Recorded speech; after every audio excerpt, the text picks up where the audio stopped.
8वें वेतन आयोग को लेकर ये बात तो साफ हो गई है कि इसे पूरी तरह से लागू होने में वर्ष 2028 तक का इंतजार करना पड़ सकता है। लेकिन ऐसा नहीं है कि लाखों केंद्रीय कर्मियों को इसका फायदा साल 2028 से ही मिलेगा। एक बहुत ही महत्वपूर्ण जानकारी से जुड़ी आप तक पहुंचा रहे हैं, वीडियो को देखिए अंत तक। देखिए, 8वें वेतन आयोग का फायदा 50 लाख से ज्यादा केंद्रीय कर्मियों और करीब 65 लाख पेंशनर्स को मिल सकता है। खबरों के मुताबिक 8वां वेतन आयोग 1 जनवरी 2026 से लागू माना जाएगा और इसी तारीख से कर्मचारियों को नए कैलकुलेशन के हिसाब से सैलरी दी जाएगी।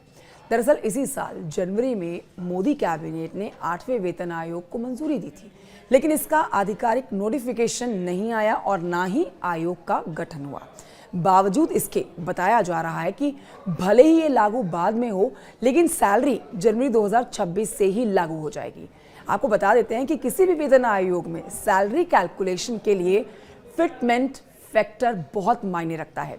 ये बेसिकली एक मल्टीप्लायर होता है जिससे किसी कर्मचारी की मौजूदा बेसिक सैलरी यानी कि कुल मूल वेतन को मल्टीप्लाई करके नई बेसिक सैलरी तय की जाती है। 6ठे वेतन आयोग में न्यूनतम बेसिक सैलरी 7,000 रुपए थी और 7वें वेतन आयोग में फिटमेंट फैक्टर 2.57 था।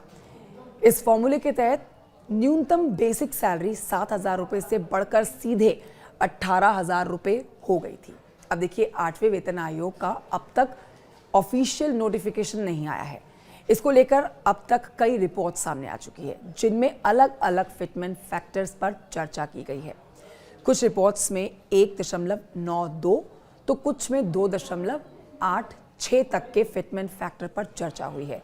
इन सबके बीच में एक संभावना ये भी जताई जा रही है कि आयोग 2.46 फिटमेंट फैक्टर लागू कर सकता है, जो सरकारी कर्मचारियों के लिए, केंद्रीय कर्मचारियों के लिए बहुत बड़ी गुड न्यूज़ है। क्या कहेंगे आप इस पर? कमेंट करके जरूर बताएं।